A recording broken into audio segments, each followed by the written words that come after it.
발표 시작하도록 하겠습니다. 안녕하세요. 저는 성균관대학교 시스템경영공학과 재학 중인 이석연이라고 합니다. 제가 발표하게 될 내용은 이디오싱크레틱 리스크는 매럴스, 중요하다라는 내용입니다.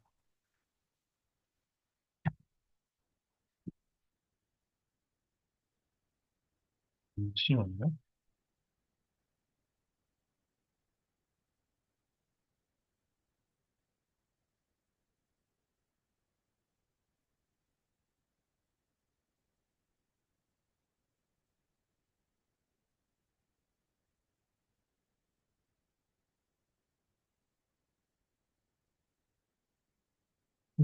되고 있나요? 하면?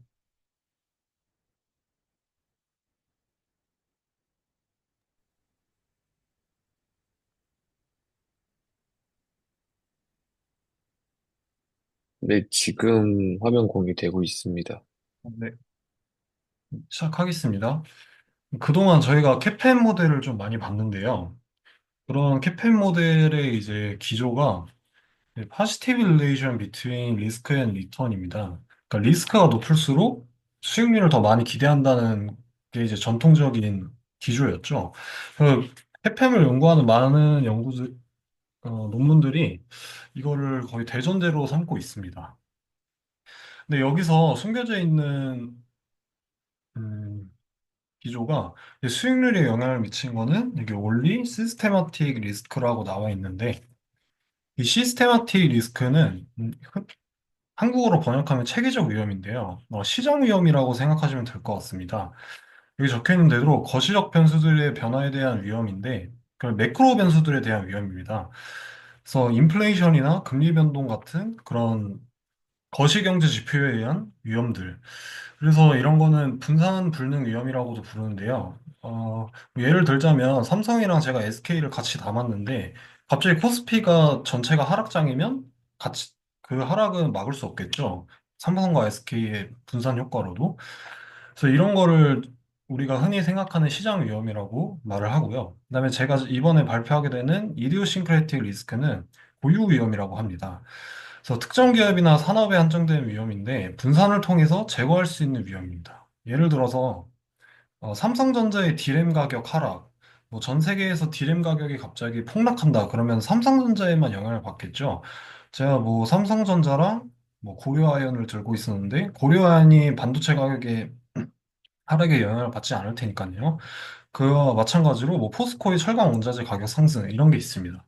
이런 건 분산을 통해서 제거를 할 수 있습니다. 뭐 삼성전자를 10% 담고 뭐 나머지 현대차를 10% 담는다면 삼성전자의 디램 가격 하락으로 인해서 10%가 맞아도 그로 인한 다른 상승을 현대차에서 노려볼 수도 있는 거기 때문에 이거는 그동안 전통적으로 없앨 수 있는 위험이라고 생각을 했습니다.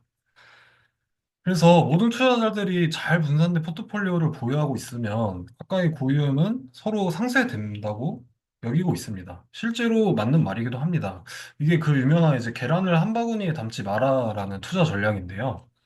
근데 이 전략에는 큰 함정이 하나 있습니다. 그 함정은 투자자가 이 위험을 완벽하게 분산시키기 위해서는 그에 해당하는 어쩌면 무한대에 해당하는 주식수를 가지고 있을 수도 있어야 될 수도 있습니다. 그래서 현실적인 상황에서는 이런 분산 투자를 당연히 할 수 없겠죠. 그나마 뭐 여의도에서 가장 뭐 부티크가 아닌 엄청 큰 펀드 매니저들이 한 북을 1,000억에서 2천억 정도 굴리는 걸로 제가 알고 있습니다. 근데 개인은 전업 투자자가 아닌 이상 거의 1억도 하기 힘들죠. 주식에. 그래서 그런 기관 투자자들은 베타를 많이 생각하고 분산 투자를 많이 생각할 수 있지만 우리 개인들은 분산 투자를 많이 생각할 수 없는 거와 같은 이치입니다.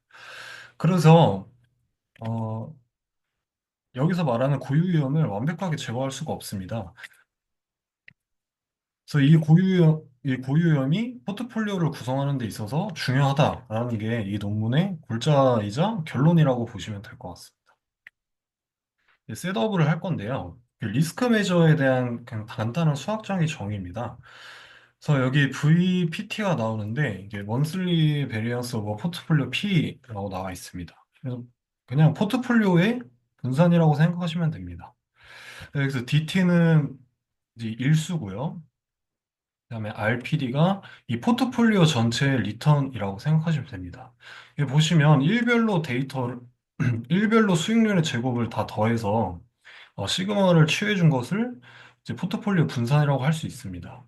여기서 혹시나 의문이 가질 수도 있는 점이 뒤에 마이너스가 붙어야 될 것 같은데 왜 안 붙나요? 라고 생각할 수 있겠지만 보통 우리가 이 수익률의 평균은 0이라고 잡기 때문에 이렇게 R 제곱이라고 그냥 둬도 괜찮습니다. 그래서 여기 두 번째 항은 오토 콜레이션인 데일리 리턴이라고 나와 있는데요. 그러니까 오늘의 수익률은 어제의 수익률에도 영향을 받는다라는 이런 자기 상관의 그 항을 나타내주는 그런 식이라고 보시면 될 것 같습니다.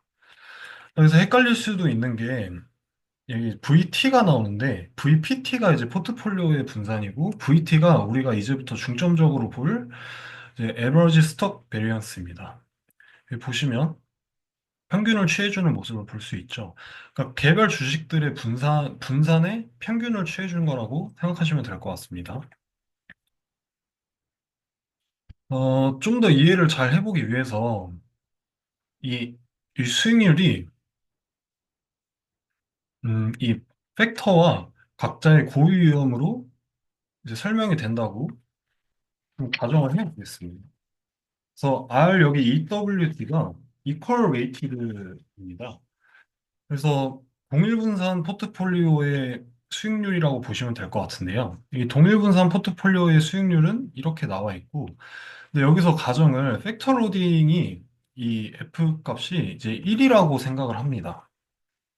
1이라는 것은 비중이 똑같이 들어간다는 뜻이니까 여기서 평균으로 나눠주는 것도 그냥 NT, 개수로 나눠줘 버립니다. 음. 그래서 식이 이렇게 바뀌는데요. 이 VT가 제가 아까 계속 강조를 할 거지만 이 VT가 이제 개별 주식의 분산의 평균이고 이 VEWT는 동일 비중 포트폴리오의 분산이라고 생각하시면 될 것 같습니다. 그래서 여기에 평균을 취해주면 이게 DT, 이제 뮤 F 제곱, 시그마 F 제곱이 나옵니다. 그래서 뮤 F랑 시그마 F는 이 팩터의 평균입니다. 제가 좀 빨리 넘어갔는데, 여기서 이 팩터가 저희가 계속 캐팸할 때 팩터를 막 했었죠. 뭐, 알파 플러스, 뭐, 베타 X, 뭐, 플러스 입실론. 할 때 그 X라고 생각해 주시면 편할 것 같습니다. 그래서 이 F가 이 체계적 위험입니다. 시장 위험. 그리고 이 입실론이 고유 위험이라고 생각하시면 될 것 같습니다. 그래서 결국에 어떤 항만 남냐면, 어, 이 EVT에는 고유 위험항과 고유 위험이 아닌 시장 위험항이 같이 났습니다. 근데 이 동일 비중 포트폴리오의 분산의 평균을 보면 여기에 NT가 나눠져 있는 걸 볼 수 있는데요. 제가 아까 처음에 말했던 것처럼 이 주식의 수가 많아진다면 이 항이 제로로 가겠죠. 그래서 전통적인 캐페엠이나 자산가격 결정 모형 논문에서 왜 이 고유염을 가정을 안 했냐면 이 NT를 무한대로 늘릴 수 있다라고 가정을 해서 여기를 0으로 날려버려서 그렇습니다. 그래서 여기를 0으로 날리면 이 VEWT를 구성하는 항은 이 팩터 항밖에 없기 때문에 그럼 동일비중 포트폴리오랑은 고유염의 영향을 받지 않고 그냥 베타에만 영향을 받겠구나라고 가정을 해왔던 겁니다. 근데 실제로 보면 이렇게 두 개 다 살아있기 때문에 이 고유염까지 고려를 해야 된다라는 게 이 논문의 네, 골자입니다. 그래서 메일 리저트인데요. 여기서부터는 표가 많이 나옵니다. 표랑 테이블이 많이 나와서 제가 보내드린 PDF를 같이 보면서 테이블을 계속 왔다 갔다 할 거니까 네, 그걸 계속 보는 것도 좋은 방법일 것 같습니다. 데이터는 이 CRSP 데이터를 사용했고요. 근데 62년 7월부터 99년 12월까지의 데이터를 사용했답니다. 그래서 각 이 데이터를 선정한 기준은 각 달마다 유효한 수익률을 가진 모든 주식을 사용하고 이전 달말 기준으로 유효한 시가총액을 가진 주식을 사용했습니다. 시가총액이 너무 작거나 하면 의미가 없겠죠. 그래서 리스크 매저들의 모멘트들은 평균값을 계산한 건데요. 이게 무슨 뜻이냐면 여기 이게 그 리스크 매저들입니다. R 그냥 수익률, 이게 동일 비중 포트폴리오의 수익률, 음, 잘 안 보이는데 이게 VW입니다. 그래서 밸류 웨이티드라고 이거는 시가총액이 큰 포트 그 주식에 더 많이 투자를 하는 그런 포트폴리오입니다. 그래서 이 각각이 리스크 매저들인데 이것들을 하나의 베리어블로 보고 이것들의 평균, 중앙가, 분산을 계산을 한 겁니다. 그래서 이 분산의 평균도 있고 분산의 중앙값도 있겠죠, 당연히. 그래서 그거를 연구해 주시고 이제 결과를 그냥 하나씩 보겠습니다. SDW가 동일비중 포트폴리오의 이제 표준 편차입니다. 그래서 이 동일비중 포트폴리오의 평균은 SD 그냥 우리 주식의 분산의 평균보다 4배가량 작다고 나와 있습니다. 이 말은 개별 주식들의 변동성이 이제 포트폴리오 전체의 변동성보다 훨씬 작다는 걸 말을 하는데요. 근데 이 동일비중 포트폴리오가 시장을 완전히 복제할 수 있기 때문에 제가 앞으로 계속 이제부터는 동일비중 포트폴리오를 제가 이제 시장의 뭐 수익률, 시장 뭐 수익률 뭐 분산 뭐 이렇게 표현을 할 겁니다. 그래서 EW나 이제 VW가 나오면 이게 비교를 하는 대상이구나. 그리고 이 아래 첨자가 아무것도 없는 게 우리가 집중적으로 지금 보고 있는 거구나, 라고 생각하시면 될 것 같습니다. 그래서 이 개별 주식의 표준 편차가 4배가량 작다고 나와 있는데, 여기 실제로 보시면 작죠? 작은 걸 볼 수 있죠? 어, 네. 그래서 고유 위험이 전체 주식 위험의 큰 부분을 차지한다고 볼 수 있습니다. 근데 이 시장의 표준 편차는 평균과 비슷한데요.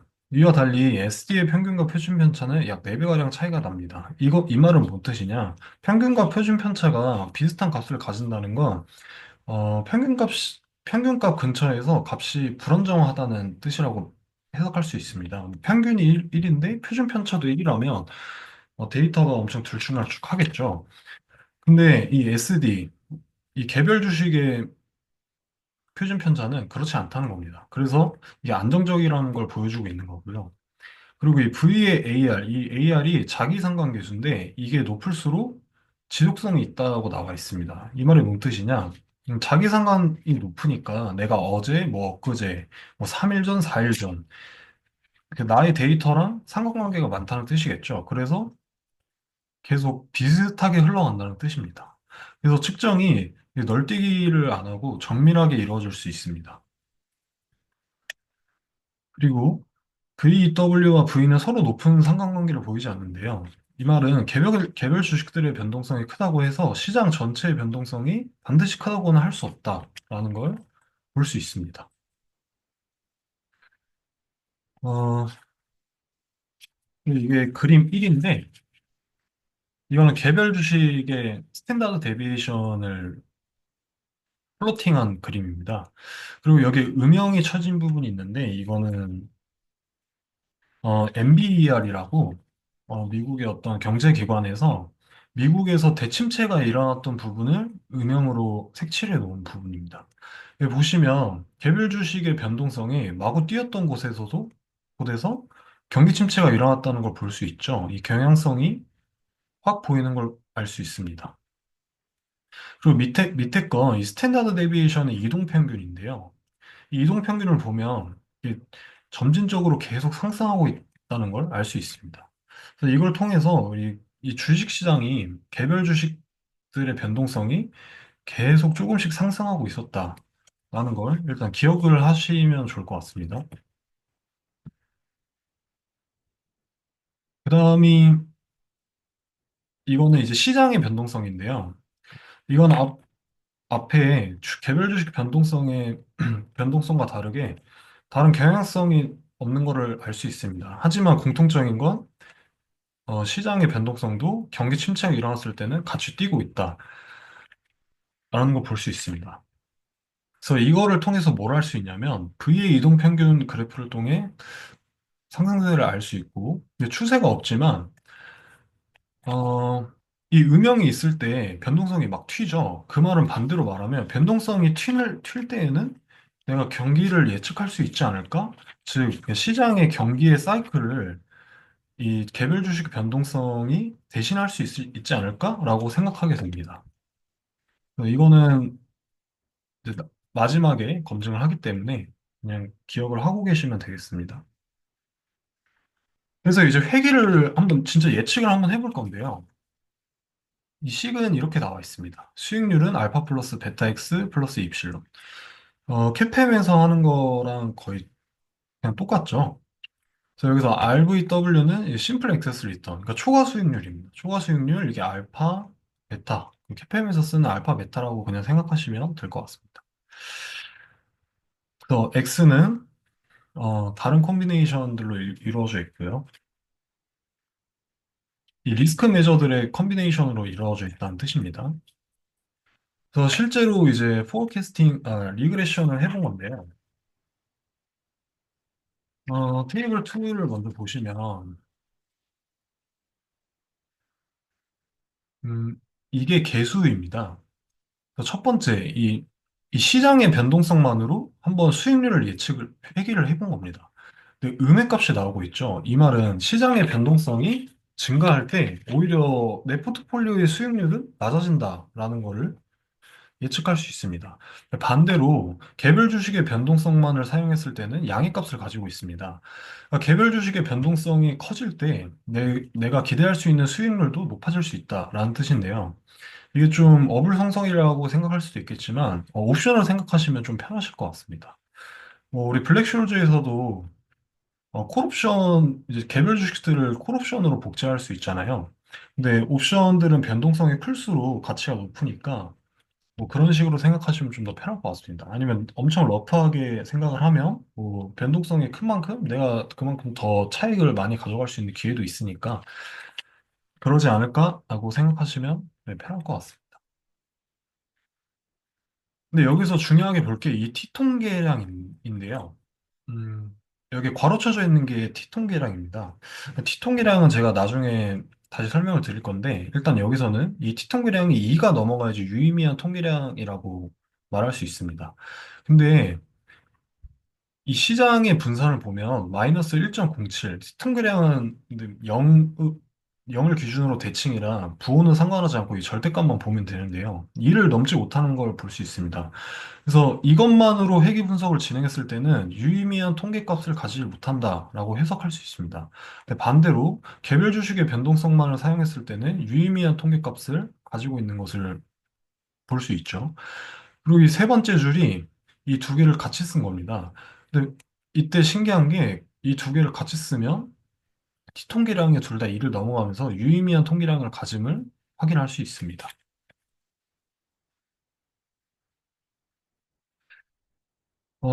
그래서 이제 강건성 체크를 해야 되는데요. 이 강건성 체크가 무엇이냐? 데이터 분석을 할 때, 뭐 회계 분석을 하면, 과연 내가 이 한 회계 분석이 뭐 오버피팅이 된 게 아닌가? 아니면 이 데이터에만 너무 어떻게 뭐, 튜닝을 하는 과정에서 뭐 그러지 않았을까? 아니면 뭐 데이터의 편화성이나 뭐 여러 가지 문제에 대해서 고민을 하게 되죠. 그래서 그거에 대한 강건성 체크라고 생각하시면 될 것 같습니다.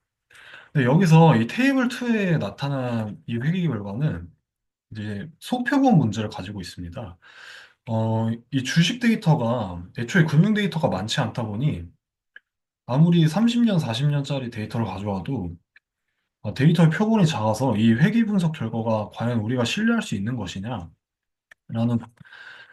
당연한 의문증이 드는데요. 일단 여기서 스몰 샘플 프로블럼이 더 강조되는 게 이 테이블 1을 보시면 이 외도와 첨도가 다 높은 것을 볼 수 있습니다. 보통 이제 3 근처에서 움직여야 되는데 다 엄청 높은 걸 볼 수 있죠. 그리고 정기 분포를 가지지 않는다는 뜻이니까 관건성에서 더 문제가 되고. 독립변수들이 서로 처음에 제가 그 소개할 때 말했듯이 자기 상관계수가 높아서 엄청 지속성이 높다고 했습니다. 그래서 이것도 소표공 문제를 가져올 수 있는데요. 그래서 이거를 부트스트랩을 통해서 이 로버스트니스를 체크를 할 겁니다. 그래서 이 검정을 위한 가정은 이 V와 VVW가 AR12 과정을 따른다고 가정을 하고 이 AR12는 오토 리그레시브 프로세스입니다. 그러니까 자기 회귀 과정이라고 생각하시면 될 것 같습니다. 나중에 식이 바로 나오니까 그때 다시 설명을 드리겠습니다. 그리고 이 V를 통해 시장 수익률을 예측할 수 없다고 가정을 할 겁니다. 근데 여기서 제가 이 V로 이 회귀 분석을 하면 이 개수가 나오고, 그리고 이것도 T통계량으로 봤을 때 유의미한 통계량이니까 V로 예측을 할 수 있다라고 생각을 할 수 있는데요. 여기선 이 검정을 위한 가정이기 때문에 귀무가설로 예측할 수 없다고 가정을 할 겁니다. 그래서 이 귀무가설을 기각할 수 있는 통계량이 나온다면 V를 통해서 시장 수익률을 예측할 수 있다라는 게 검증이 당연히 되겠죠. 그래서 마켓 리턴은 IID라고 가정하는데 이건 나중에 이제 T테스트, T검정을 위한 설정입니다. 그래서 이 귀무가설, V를 통해서 시장 수익률을 예측할 수 없다고 가정을 하면 이 다이내믹스가 이렇게 됩니다. 그러니까 수익률은 예측을 할 수 있으면 여기 V에 관한 항이 하나 들어가야겠죠. 근데 그 V에 관한 항이 아무것도 없이 그냥 평균에다가 그냥 분산만 더해주는 그냥 드리프트에 네, 디퓨전만 더해주는 그런 간단한 항으로 나와 있는 걸 볼 수 있고, 그리고 이 VT 플러스 1이 자기가 상관 관계를 따른다 했죠. 이게 자기 상관을 따르는 항입니다. 자세히 보시면 VT-I임을 볼 수 있죠. 그러니까 내가 내 전 시점, 그러니까 내 전 시점, 전전 시점 쭉 가서 내 12번째 전 시점까지 영향을 받는다라는 것을 보여주는 거라고 볼 수 있습니다. 그리고 이 VVW는 이 시장의 분산이라고 생각하시면 될 것 같고요.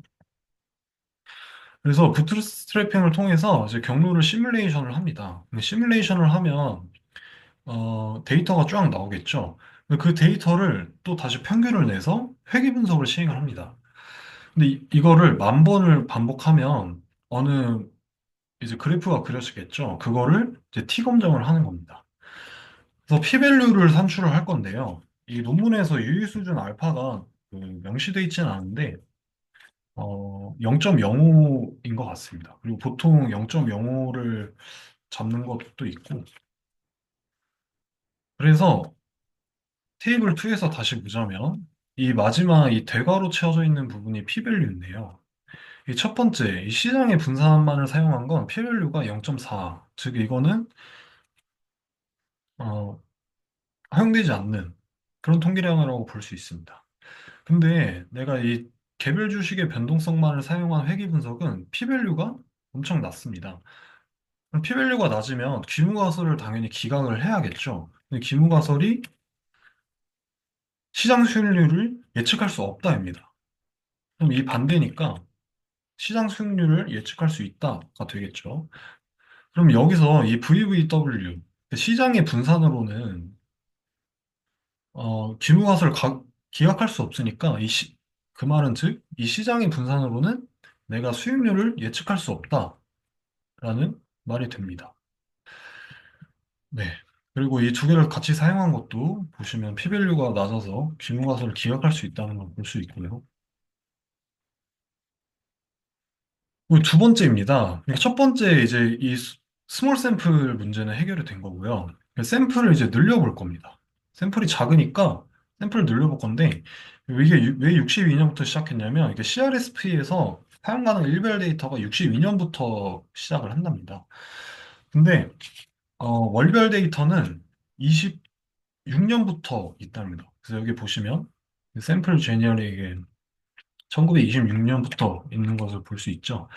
그래서 데이터 연수를 확장시키기 위해서 원슬리 리턴을 사용할 건데, 그래서 식을 살짝 바꿔줄 겁니다.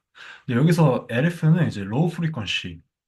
그래서 이 LF가 나오면, 이거는 26년부터 데이터를 사용한 월별 데이터라고 보면 되겠구나 라고 생각하시면 될 것 같습니다.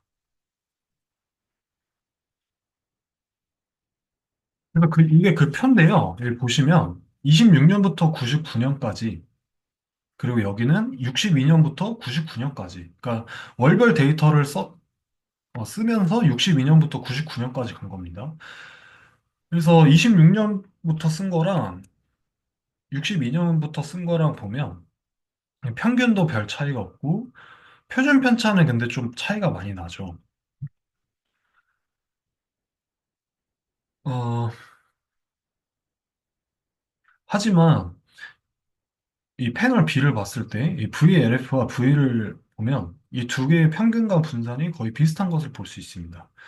그래서 이 말은 즉 월별 데이터를 사용했을 때도 비슷하다. 그러니까 별 차이가 없다. 그래서 이 데이터를 늘리는 것을 통해서도 또 강건성 검정을 또 할 수 있다. 라는 걸 보여주고 있습니다. 이게 그 그래프인데 이 실선이 로우 프리퀀시고 이 점선이 하이 프리퀀시입니다. 이 두 개가 거의 비슷하게 가는 걸 볼 수 있죠.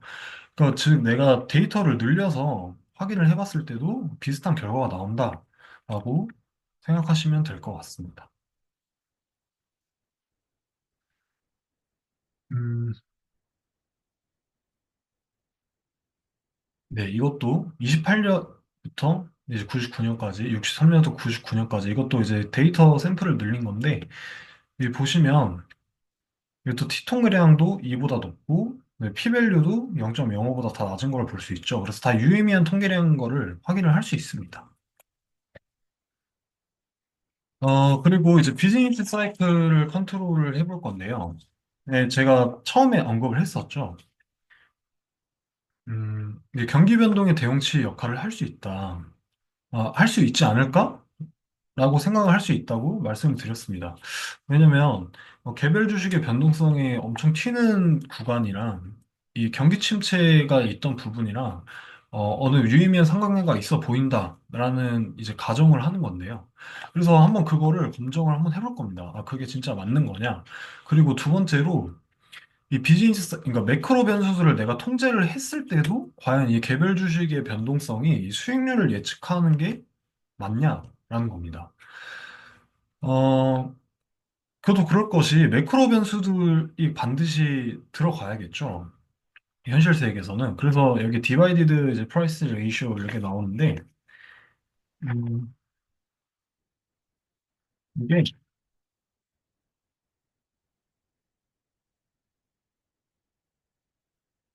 각자 이제 배당 가격 비율, 그다음에 상대적 단기 국채 금리, 이거는 이제 기간 스프레드, 그다음에 디폴트 스프레드, 이거는 신용 스프레드인데, 이런 매크로 금리를 내가 같이 집어 넣었을 때도 과연 이 개별 주식의 변동성에 설명력이 있느냐라는 거를 보는 겁니다. 그래서 매크로 변수들을 이제 추가해서 분석을 시행할 건데 이게 그 식입니다. 근데 가정은 다 똑같다고 볼 수 있고요. 이 Z가 매크로 변수들이라고 보시면 될 것 같습니다. 식은 다 똑같으니까 네, 그냥 보시면 될 것 같습니다.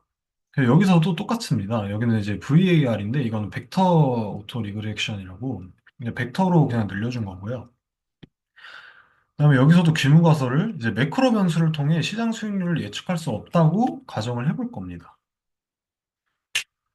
거의 똑같다고 볼 수 있죠. 그래서 이게 그 결과인데요. 여기 이 p-밸류를 먼저 보시면 좋을 것 같습니다.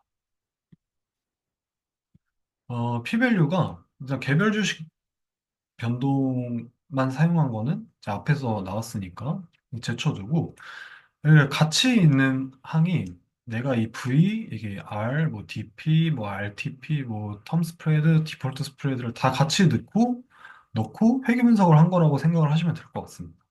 여기 보시면 이 매크로 변수들을 넣었을 때도 이 V의 P-밸류랑 T통계량은 다 안정적인 걸 볼 수 있죠. 그래서 유의미한 값이라고 다 생각을 할 수 있습니다. 근데 이 시장의 변동성은 또 여기서도 유의미한 통계량을 가지지 못한다는 걸 볼 수 있습니다. 그리고 여기서 볼 수 있는 게 이 DP, 이 배당 가격 비율도 유의미한 통계량을 가지지 않는다는 것을 볼 수 있죠. 이 배당 가격을 제외하고 이 나머지 세 개는 다 유의미한 통계량을 가지고 있다. 즉, 개별 주식의 변동성과 이런 텀 스프레드와 디폴트 스프레드, 그다음에 상대적 단기국채 금리는 수익률을 예측하는 데 도움이 될 수 있다. 그리고 그렇기 때문에 경기 변동의 이 사이클을 이 V로도 설명이 가능하다라는 것을 알 수 있습니다. 음, 네, 이건 또 이제 로우 프리퀀시가 나오는데 아까 제가 말했듯이 그 월별 수익률로 한 거 보면 되시고요. 근데 여기서도 거의 다 비슷한 네, 경향성을 다 띠고 있습니다. 이 티통계량과 이제 P밸류를 다 보시면 거의 다 비슷비슷하게 가고 있습니다. 그래서 마지막으로 이제 이코노미 시그니피컨스인데 결국에 이게 도대체 왜 중요하냐? 그러니까 고유위험, 이게 지금까지 저희가 봐온 과정은 이 고유위험을 통해서 수익률을 예측할 수 있다. 이 고유위험이 즉 수익률에 영향을 준다라는 건데요. 그러니까 그동안은 포트폴리오를 짤 때 이 고유위험 리스크, 이 위험을 생각을 안 했기 때문에 그로 인한 어떤 뭐 투자 전략에 손해가 있다는 겁니다. 근데 내가 이 개별 주식의 고유 위험도 하나의 리스크라고 인식을 하고 내가 투자 전략을 바꿔보면은 이득이 다시 날 수 있다는 거죠. 그래서 그거를 한번 시험을 해보겠다는 겁니다. 그래서 아웃 오브 샘플에서 시뮬레이션을 하는 겁니다. 그래서 인 샘플에서 하면 이제 과적한 문제가 있을 수도 있겠죠. 그래서 아웃 오브 샘플에서 시뮬레이션을 하고 샘플 기간은 이제 62년 7월부터 있지만 67년 7월부터 시작할 겁니다. 왜냐면 첫 번째 예측을 위해서 트레이딩 스트래터지 예측을 위해서 이제 5년간의 데이터를 사용하기 때문입니다.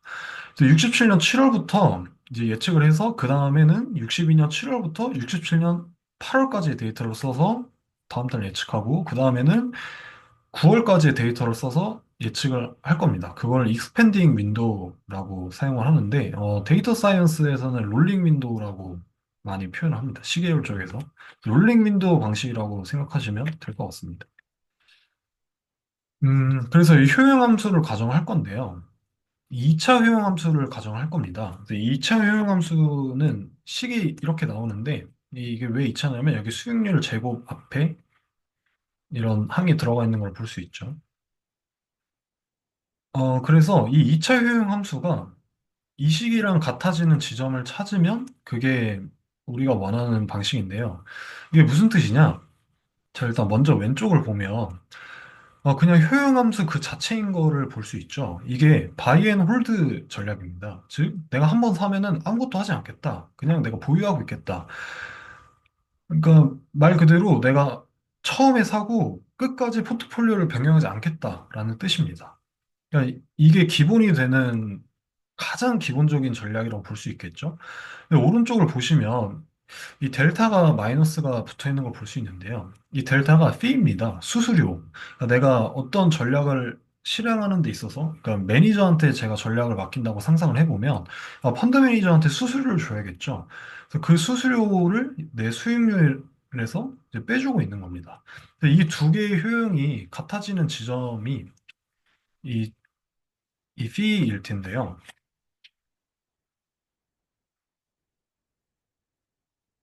이 수수료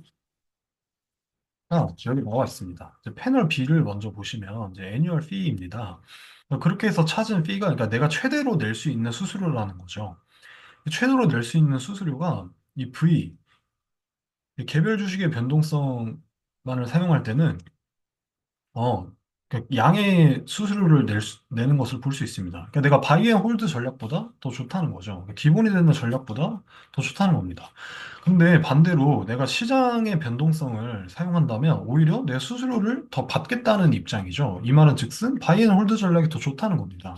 그러니까 한 번 사고 가만히 있는 게 오히려 더 수익을 낸다는 거니까 당연히 이 트레이딩 스트레지는 당연히 사용하면 안 되겠죠. 그래서 여기 보시면, 이 저자도 말을 하고 있는 건데요.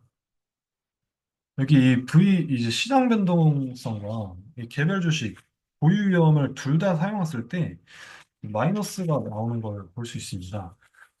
이 점이 어떻게 보면 이 연구에서의 뭔가 더 알아봐야 할 점이라고 얘기를 하고 있습니다. 그리고 이 마지막에 매크로를 섞으면 또 이게 수, 전략이 안 좋아지는 걸 보고 있는데요. 이 이유는 이 매크로가 아웃 오브 샘플에서는 잘 작동을 하지 않아서 그럴 것이다 라고 저자는 말을 하고 있습니다. 그래서 이 매크로 변수들은 음, 인샘플 내에서 과적합이 될 확률이 높기 때문에 아마 이런 결과가 나타나는 것이 아닐까라고 생각을 하고 있습니다. 그래서 마지막 결론인데요. 그래서 여기서 우리는 뭘 볼 수 있냐? 그러니까 전통적인 연구들의 기초 과정을 부정을 했습니다. 즉, 시장 위험만이 아닌 고유 위험의 중요성에 대해서 밝혀냈다고 볼 수 있죠. 왜냐하면 전통적인 연구들은 고유 위험은 중요하지 않다. 왜? 내가 분산 투자를 한다면 이 고유 위험은 없어질 거기 때문에 우리는 시장 위험, 즉 베타만을 고려하면 된다라고 가정을 하고 여러 가지 수식을 전개를 한 건데 아니다. 이 고유 위험도 중요하다라는 거를 밝혀냈다고 볼 수 있습니다. 그래서 포트폴리오를 구성하는 데 있어서 이제 개별 주식들의 위험을 고려를 하는 것이 옵션이 아니라 반드시 이제 필수라고 말을 하고 있습니다. 즉, 그래서 베타에만 함몰된 포트폴리오. 그러니까 펀드 매니저들이 보통 이제 베타에 많이 어, 연연이라 해야 될까요? 그러니까 즉 베타를 엄청 많이 보죠. 왜냐면 펀드 매니저들 같은 기관 투자자들이나 뭐 국민연금 같은 대형 기관 투자자들은 애초에 어떤 수익률을 그냥 팔로우하는 게 목적이고 패시브 투자를 하기 때문에 베타를 엄청 예민하게 볼 수밖에 없습니다. 그리고 그들은 제가 아까 처음에도 말했지만 엄청나게 많은 주식수를 담을 수 있기 때문에 실제로 이 고유 위험이 많이 상쇄되는 것도 사실입니다. 하지만 그런 투자자가 아니라 뭐 다른 뭐 프랍 트레이더라던가 뭐 아니면 파생 상품 트레이더들은 그럴 수가 없기 때문에 이런 고유 위험도 고려하는 것이 필수라고 생각해 볼 수 있겠습니다. 그래서 이게 제가 여러분한테 소개를 해드리려고 말한 건데요. 어, 월드 퀀트라고 음, 잠깐만요. 월드 퀀트라는 곳인데 이게 그 이고르 툴친스키라는 분이 세우신 글로벌 헤지 퀀트 펀드입니다. 아마 탑10 안에 들어가는 걸로 알고 있는데 월가에서도 저희 우리나라에도 광화문에 한국 지사가 있습니다. 그래서 이 브레인 월드 퀀트에서 뭘 해주냐면 자기네들이 어떤 프로그램을 만들었습니다. 뭐 어떤 뭐 퀀트 뭐 전략이 있으면은 너네가 한번 실험을 해봐라. 뭐 그런 건데. 그래서 제가 이 논문에서 말한 말을 한번 이 플랫폼으로 써가지고 검정을 해보겠습니다. 처음에 원수를 일단 설정을 해줄 거고요. 음,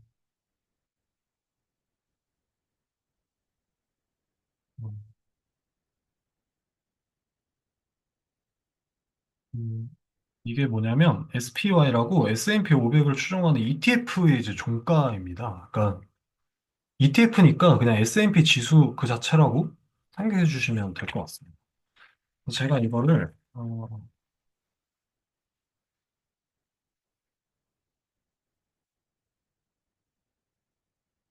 제가 이 종가에 30일 동안에 네, 네, 분산을 볼 겁니다. 즉 변동성을 보겠다 이거죠.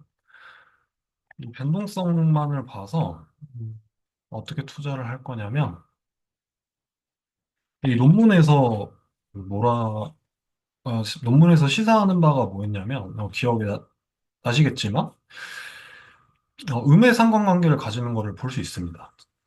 그러니까 시장의 변동성이 증가하면 수익률이 오히려 감소한다라고 라고 이제 회계 결과가 뭐 나왔었는데요. 그래서 제가 여기다 마이너스를 이렇게 붙여준 겁니다. 그러니까 숏을 치겠다는 거죠. 그러니까 내가 S&P 500의 지수의 이제 그 분산이 너무 크게 뛰면은 나는 숏을 치겠다. 네, 아니면은 나는 롱을 치겠다. 뜻이죠. 그래서 이거를 시뮬레이션을 돌려보겠습니다. 돌리면 이제 결과 나오는데 제가 사실 이미 다 돌려놔서 여기 보면은 어, 여기 보시면 이제 14년부터 23년까지 제가 이 전략으로 쭉 이제 투자를 했다고 가정을 하는 건데요. 이 초록색은 보실 필요 없고 이 파란색이랑 주황색 연결된 선만 보시면 될 것 같습니다. 그래서 0에서 막 마이너스로 갔다가 플러스로도 왔다가 이게 제가 계속 이제 누적되는 수익입니다. 막 왔다 갔다 하다가 좀 돈을 버는가 싶더니 다시 또 이렇게 돈을 못 버는 모습을 볼 수 있죠. 그러니까 이게 시사하는 바가 뭐냐면 그동안에 이제 전통적인 이제 포트폴리오 이론들, 그러니까 그저 이제 시장의 변동성, 이렇게 베타만을 고려하는 포트폴리오는 그렇게 좋은 투자 전략이 될 수 없다라는 거를 볼 수 있습니다. 이제 자 다음으로는 어 그래서 제가 추가를 해줄 겁니다. 이 논문에서 이제 고유위험도 생각을 해야 된다 했잖아요. 이제 고유위험을 생각하는 이 변수로 S&T 이제 버즈라는 건데 이게 그 센티멘탈 버즈입니다. 그러니까 즉 개별 주식의 어떤 뭐 뉴스나 뭐 센티멘탈 뭐 어떤 사건이 일어나는 거를 측정하는 건데 제가 사실 이 개별 주식의 변동성을 완벽하게 뭔가 카피할 만한 그런 변수를 못 찾아서 그냥 이걸 갖고 왔는데 어쨌든 센티멘탈 단점이 뭐 만약에 뭐 삼성전자가 갑자기 뭐 이재용이 뭐 다시 감옥을 간다 뭐 이러면은 갑자기 뉴스가 확 뜨면서 그럼 뉴스량이 많아지면 삼성전자 주가의 변동성이 막 엄청 커지겠죠. 그래서 그렇게 보시면 될 것 같습니다. 제가 30일 동안에 이 개별 주식들의 이 버즐, 그러니까 이 변동성을 제가 이 투자 전략에 추가를 해준 겁니다. 근데 여기서는 반대로 제가 플러스로 넣어준 거를 볼 수 있죠. 왜냐면 논문에서 봤듯이 이 리그레션에서 이 계수가 양수였기 때문에 이거는 반대로 이 변동성이 크면 내가 롱을 치고 변동성이 작으면 내 숏을 치겠다라는 뜻입니다. 그래서 A 플러스 이 B가 그래서 이게 두 개를 다 같이 고려하겠다는 거죠. 두 개를 다 같이 고려하면 차트가 이렇게 나옵니다. 아까 이 차트보다는 훨씬 더 예쁜 걸 볼 수 있죠. 이 차트는 여기 보시면 차프 지수도 엄청 형편없고 수익률은 거의 없는 거나 마찬가지고 거의 10년을 했는데 수익률이 0.5%죠. 마진도 엄청 낮은 걸 볼 수 있습니다. 근데 사실 이것도 좋은 그 투자 전략은 알파는 아닌데 그래도 이건 보시면 돈을 그래도 꾸준히 버는 모양새를 볼 수 있죠. 보시면 샤프 지수도 훨씬 좋아졌고 수익률도 거의 8배가 나오는 모습을 볼 수 있습니다. 그래서 이 논문에서 말했듯이 이 고유 위험과 이 체계적 위험을 같이 고려해서 포트폴리오 투자를 하는 게 훨씬 더 좋구나라는 거를 실증적으로 볼 수 있는 네, 그런 코드였다고 생각해 주시면 좋을 것 같습니다. 네, 발표는 여기까지 하겠습니다. 혹시 질문 있으시면 네, 질문 받겠습니다.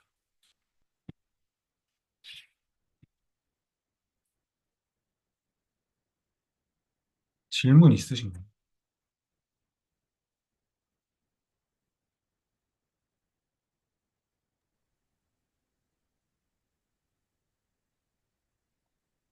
그리고 마지막에 했던 링크도 혹시 보내주실 수 있나요? 네, 제가, 그것도 단톡방에 올려주시면 좀 좋을 것 같습니다. 네. 근데 이게, 회원가입을 하긴 해야 될 거예요. 네. 이게 그 수학과 복도에도, 녹화는 일단 여기까지 해도 될까요? 네네네.